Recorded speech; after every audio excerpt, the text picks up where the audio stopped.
Good morning. Hello. I know people are still connecting to audio, so I'm going to wait a few minutes, just a second, before I start my spiel, but we want to get started. I want to make sure everyone gets going with their day and get the most you can out of this.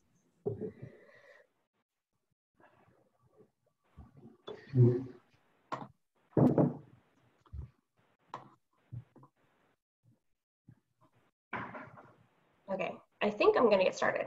Good morning, everyone. Thank you for joining us for our Ignite Coffee Chat. Happy New Year. For those of you who don't know, my name is Sarah Gallivan, and I am the chair of the Ignite Young Professionals Committee. We are an arm of the Roseville Area Chamber. So thank you, everyone, for joining us, for taking the time to come and chat with Brian Alexander, who is the CEO of Sutter Roseville Medical Center, and Michael Corpiel, who is the CEO of Dignity Health Mercy San Juan Medical Center. So we have both of them here today to talk to us about COVID-19 and the vaccine and just what's happening in the community. So I'm actually, for our format today also, I know there's going to be a ton of questions. So I just want to ask everyone to hold questions until the end, or if you have a question that you really like answered, go ahead and drop that in the chat. And then we'll go ahead and get to them as we see them in the chat. And we also will have a Q&A at the end as well. So yeah, don't unmute yourself, just go ahead and add them in the chat. With that, I want to go ahead and get started.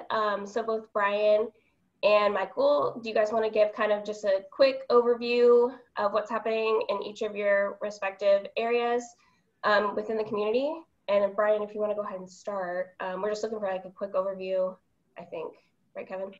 Yeah, you know what, let's go ahead and pull up Brian's PowerPoint. So I'm going to go ahead and share my screen right here. And let me know if everybody can see that, okay. We can see that okay? Yeah. Great. Take it away, Brian. Thanks, guys.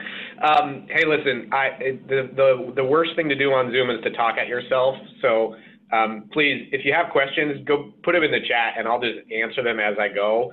I know this topic obviously has lots of interest, and I'm happy to answer any questions that you guys have. I put together a slide deck, but it's really just to help provide some context maybe about what the hospital has seen over the last year or so. You know, with the new year, you know, I get a little bit teary-eyed thinking about what happened over the last 9 months or so. And so this is a bit of a redux, just maybe giving you guys a little bit of history in terms of what we've seen and kind of where we are now associated with COVID. And again, you know, if there are questions, please don't hesitate to stop me, because the last thing I want to do is have jokes that only work for me. So please, Kevin, why don't you go to the next slide? I just wanted to put up here a bit of a timeline. So I've got about 3 or 4 slides just of timeline to get us back to sort of where we've come from an information perspective and what it was actually like about this time last year. So just quickly, it was really New Year's Eve last year where actually Chinese government actually confirmed the novel coronavirus in Wuhan. So I know you read the articles, and obviously this stuff was going on prior to New Year's Eve, but it wasn't until December 31st that they actually acknowledged that there was this novel coronavirus. It wasn't really until the end of January where we actually started within the state of California to pay attention. And that was because we had a patient January 31st that actually tested positive for coronavirus, though they still had a travel history from China. You can go to the next slide for me, Kevin. There was the beginning of February where the cruise industry sort of shut down. That was when the Diamond Princess cruise ship was placed on quarantine. And then, you know, you had like the Berlin airlift from Hubei province to get the American citizens out that were stuck because they had essentially shut down travel, and they were all brought to Travis Air Force Base. And that was actually really what seeded, I think, some of the first infections within the Northern California geography was some of the issues associated with isolating the patients at Travis Air Force Base.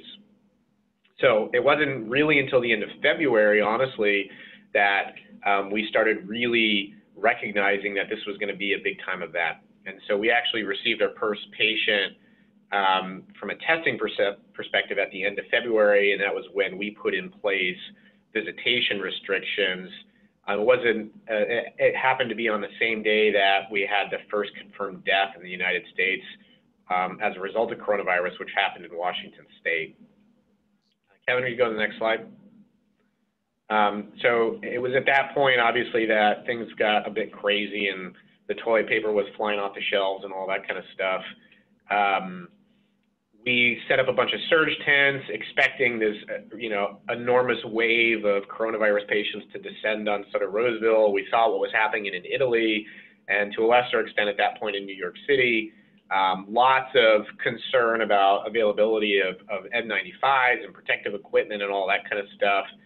I'm sure for all those that have kids, March 11th is a day that will live in infamy, because that's when Gavin Newsom made the decision to close schools within the state, which obviously created a significant logistical hurdle and sort of changed the dynamic associated with how this thing was impacting your everyday family.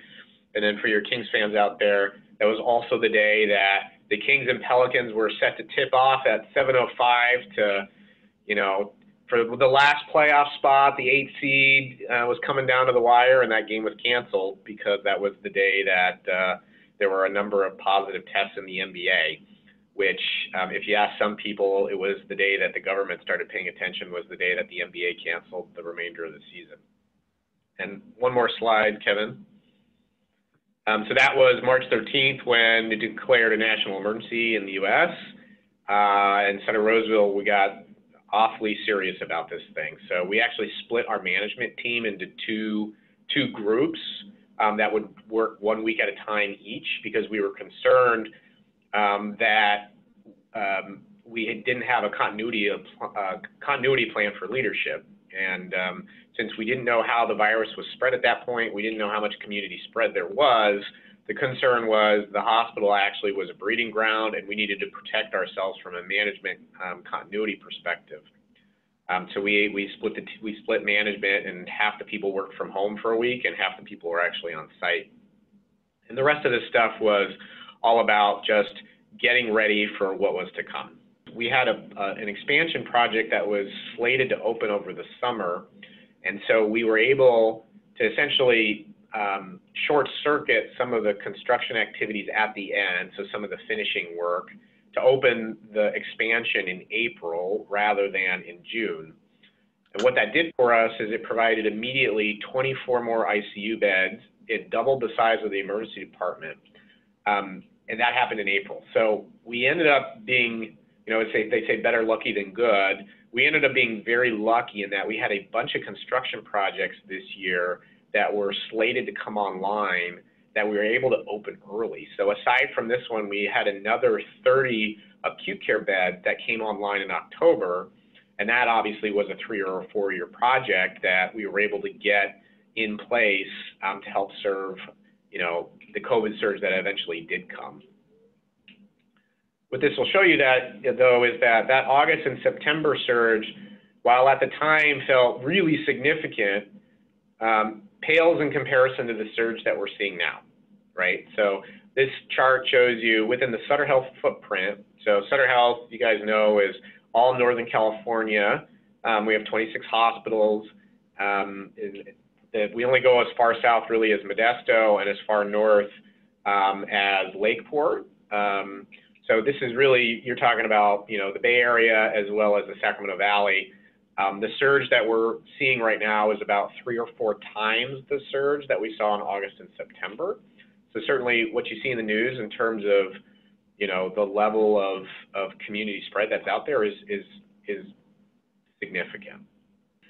We've had, I think at our peak, at the end of December, we had about 95 COVID positive patients in the hospital at any given time. So that's about 100 more patients than you would otherwise expect at this point. We've been able to manage it, and so you haven't seen some of the issues in Northern California as you've seen in Southern California, but 100 is a lot.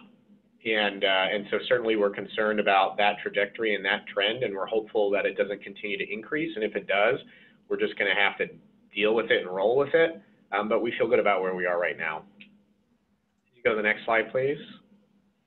So I just want to highlight the level of community support that's been out there has been really something that I don't think any of us expected nor appreciated, honestly. We didn't know that level of support was out there. So this was a picture from the summertime. If you remember, everybody was out on balconies singing to nurses and stuff.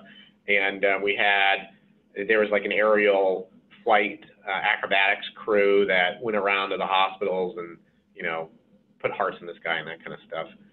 Next slide. The other thing is we got loads and loads and loads of donations and notes and all of that kind of stuff. So we got so many that we actually put a weekly newsletter together for our employees so they could get a feel of how much stuff was actually getting dropped off at the hospital every day. And you would be surprised how hard it is when, you know, 50 boxes of pizzas show up, how to actually figure out how to get that to the frontline staff. So those are fun problems to have to figure out. There on the bottom right-hand side, I think somebody showed up with like 1,000 cups of coffee. So, you know, lots of people being thoughtful and appreciative of what we do.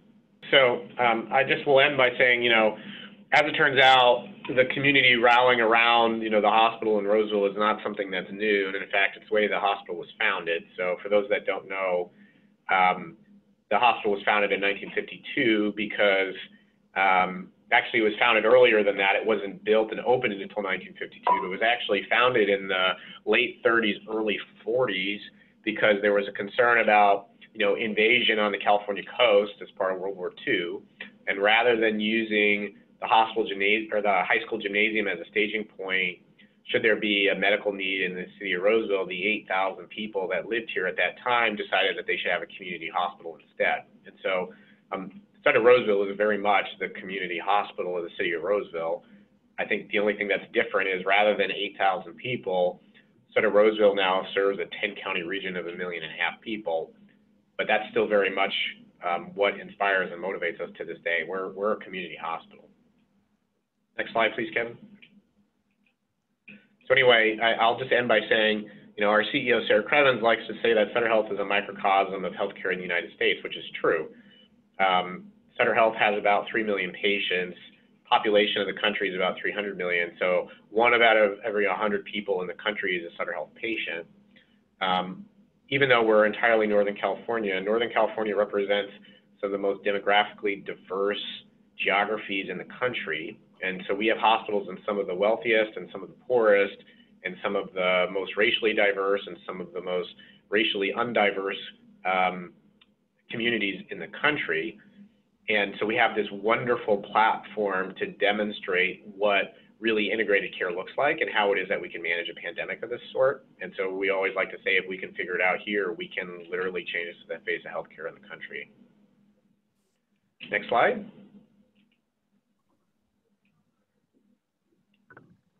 And I see your questions there. I'll answer those as you guys have a chance to look at the notes that we were receiving. Macy and Izzy are, I think, sisters in Roseville, and we got lots of notes like this, and it's always fun to see you know, what second and third graders are thinking about. So always happy to receive those kinds of letters. So Jeff, I know you're asking about the new variant in the United Kingdom. That's also been detected in South Africa. It's been detected in California at this point.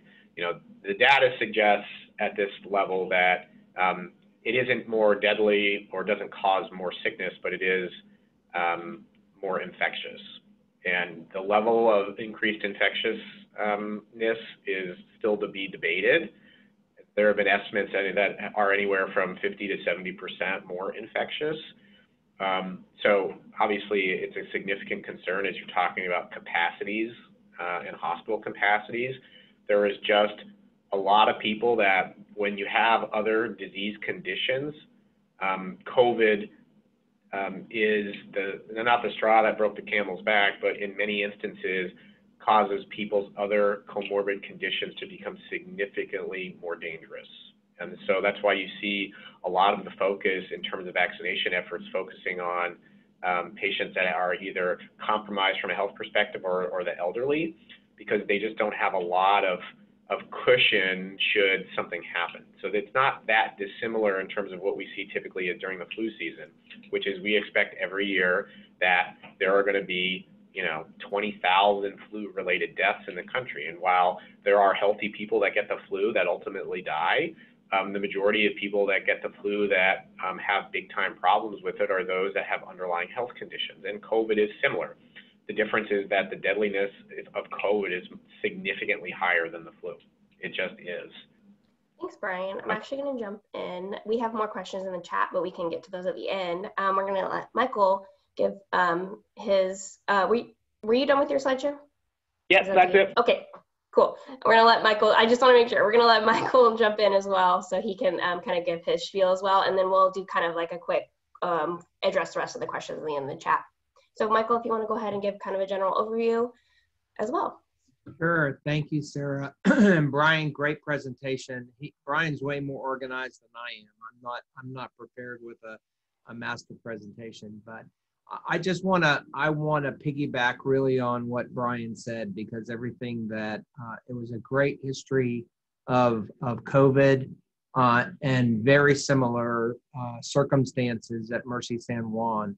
Mercy San Juan is part of a larger organization. We are branded under Dignity Health, which is primarily based in California, Nevada, and Arizona.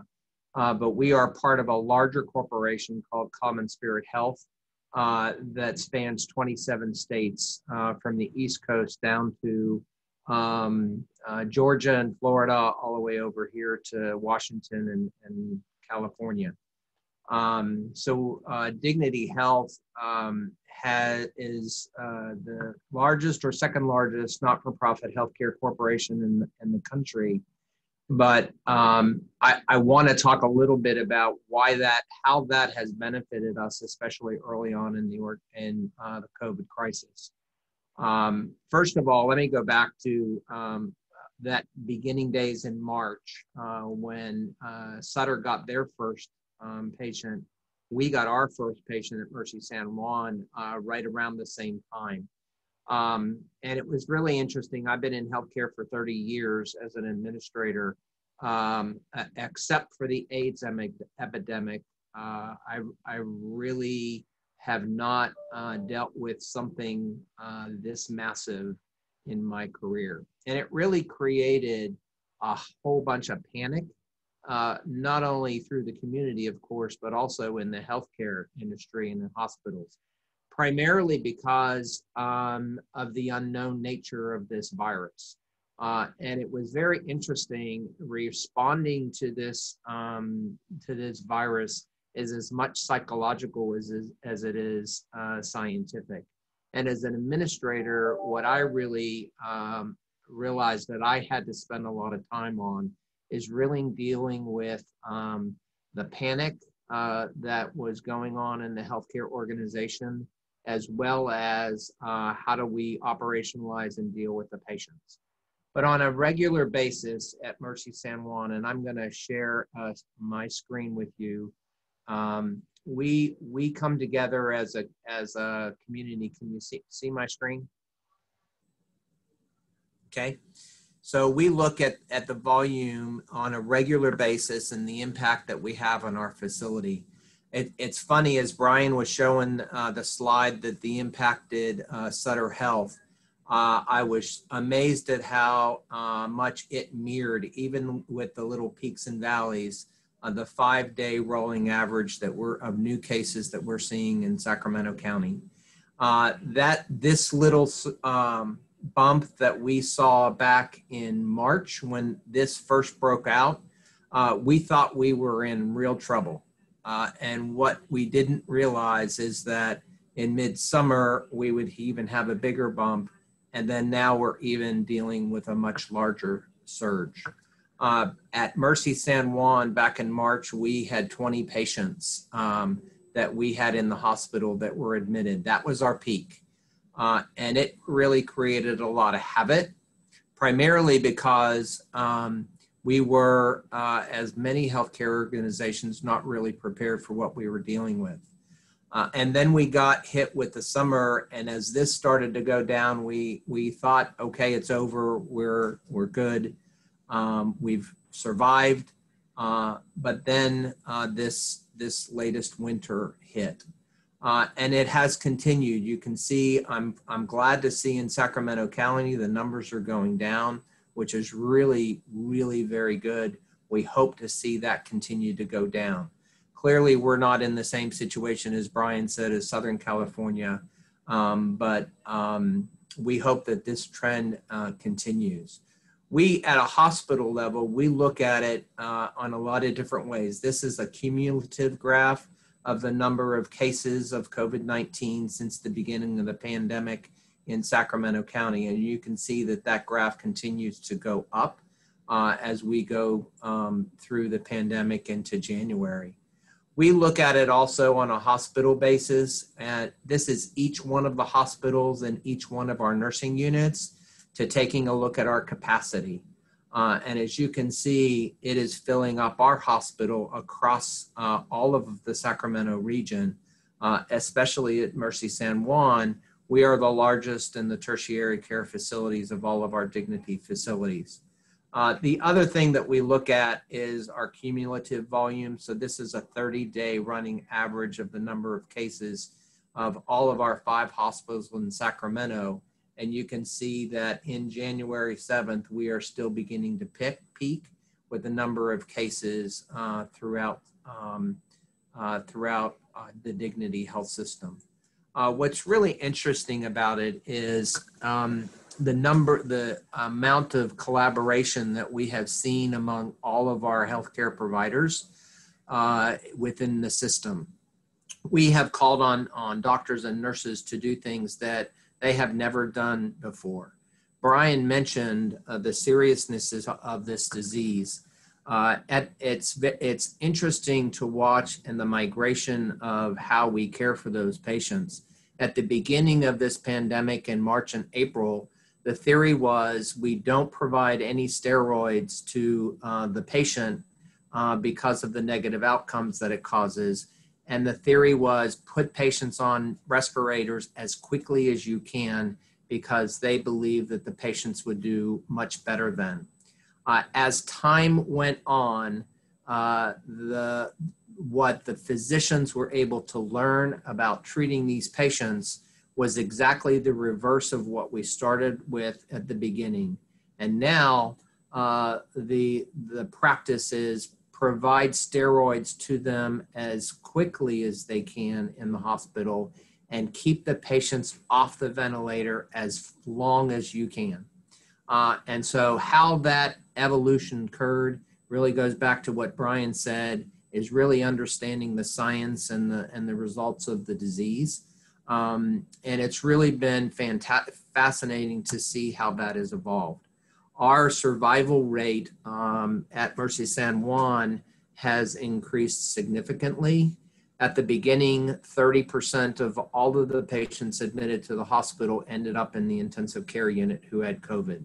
Today, about 20% of the patients who were admitted to the hospital with COVID end up in the ICU.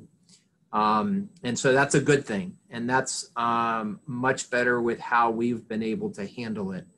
But we have seen a significant number of deaths like they have at Sutter Roseville. We have had well over 100 deaths in our hospital. And what we are now focusing on is how is our staff dealing with it? Keep in mind, these are nurses, these are doctors. Their idea is to try and get people healthy and out of the hospital.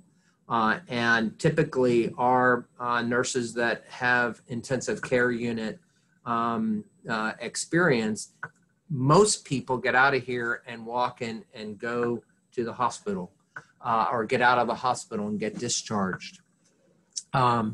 But with the number of deaths that we have seen with COVID over the last 11 months, what we have found is that our nurses are not used to the number of deaths that they're seeing in the ICU. And it's almost like dealing with post-traumatic, trauma syndrome, where we are really having to manage our staff to deal with the number of deaths that we're seeing with COVID. And so that's where we are. That's a high-level overview of where we are at Mercy San Juan and with Dignity. I want to get to your questions because I think that's much more beneficial to hear what you guys have to say. But it's been a leadership challenge, but it's been wonderful for us. Real quickly, any of our leadership committee, I know you guys have some questions, so if you, any of you want to jump in, Nathan, do you have anything?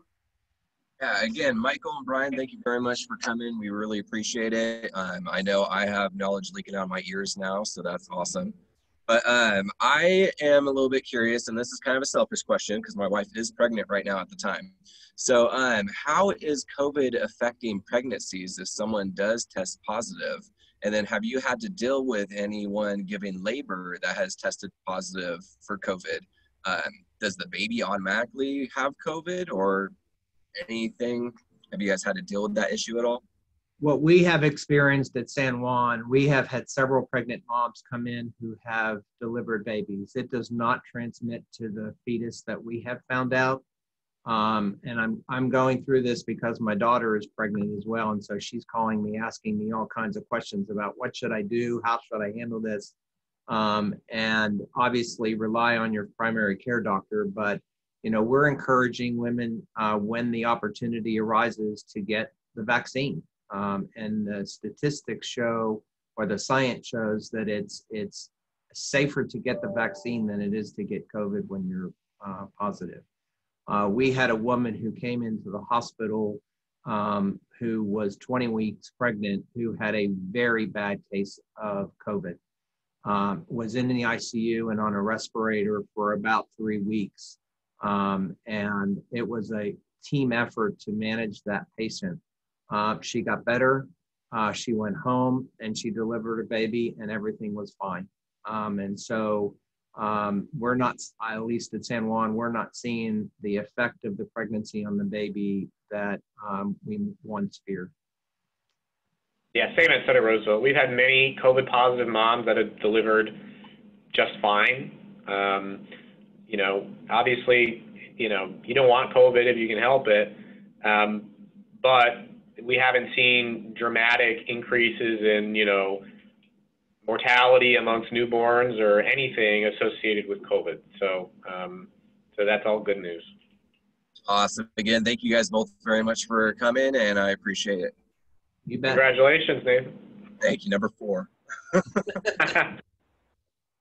Eli, do you have anything that you wanted to add or ask? Yeah, first of all, thank you guys for doing this. And I can see from the comments, everyone here is really appreciative of this information. It's really nice to kind of have this opportunity to talk to you guys and ask you some questions.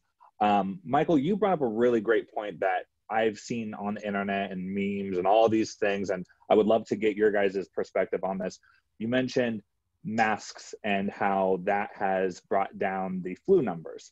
Well, there's the counter argument of, well, if everyone's wearing masks, why are COVID numbers going up? I would love to get your guys' feedback on those comments and criticism. Yeah, that's a great comment. I'll tell you what we have seen at San Juan. Most people, I think, are a little confused by it. People think that masks are going to prevent them from getting COVID. Masks don't do that. Masks prevent, if you have COVID, masks will prevent the spread of COVID to other people. I think that my theory, and this is not scientific, this is Michael Corpiel talking, is that because there was not much of a flu outbreak in the Southern Hemisphere during their winter season, there was not as much of a spread of the flu to come up to the Northern Hemisphere. So that really stopped or slowed the flu from spreading to the Northern Hemisphere.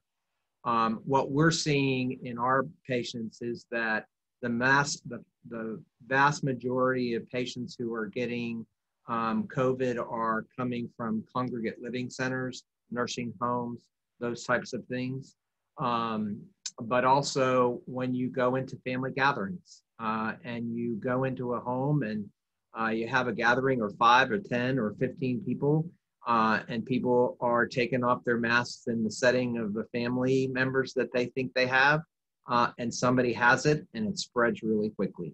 So it's those types of things, the family gatherings, the congregate living centers. I personally don't believe it's as much in the bars and the restaurants that maybe other people have, but that's my personal opinion. I think there is ways that we can wear masks and protect each other, but it's when people take off those masks in their homes that they spread the virus. That's my opinion.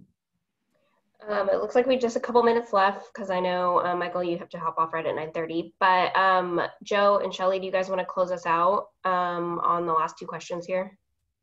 Yeah, happy to do so. Thanks, Sarah. Thank you, Michael. Thank you, Brian. Appreciate your time today, and thanks for all you do. Please spread that word on behalf of the Chamber to your colleagues. I think that's unanimous here. My question kind of goes back to a comment made earlier about telemedicine. Is that something that your organizations have thought about spending even more time, money, and resources going forward so that that can be somewhat of a, I don't know if diversion is the right word, but some sort of path that folks could connect and have that first line interaction. And so that would help maybe keep more space and more units available within the hospital by actually investing a lot of money up front in capturing their attention remotely through telemedicine. Is that something you've thought about? And is that something that's going to be a deeper conversation in 2021? I mean, I can start. I mean, the infrastructure was already built because everybody knew that it was going to be the future of the way healthcare was delivered. The problem was that patients didn't really like it.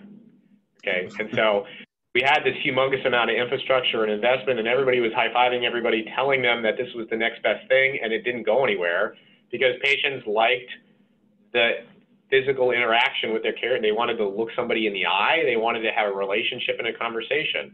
And it wasn't until COVID hit that they figured out that they could do that through Zoom, right? And so, you know, part of the reason that it took off as much is because the investments had already been made in that kind of infrastructure. So now that we have the infrastructure and the patients are there, there's going to be even more desire to figure out in what other ways and what other mechanisms, what other venues can you use that technology to support a telephonic or a video relationship with a patient, whether it be hospital at home models where you got a video camera in your bedroom and a physician can check in on you every 2 hours because you've got pneumonia and you otherwise would be in the hospital, or, you know, something similar. I don't know. So there's all sorts of smarter people than me walking through all the iterations of how telemedicine can be utilized, you know, over the next decade plus. Ditto. Great to hear. Thank you. Do you want to ask a question really quickly, Shelley? Michael, if you have to hop off right at 9:30, that's fine. Yeah, I do have to drop off. I would just want to say thank you, and I appreciate everybody's interest in this. Let us know how you can help. Thank you for all of your support to our healthcare providers. But thank you for your time, and let me know how I can help in the future.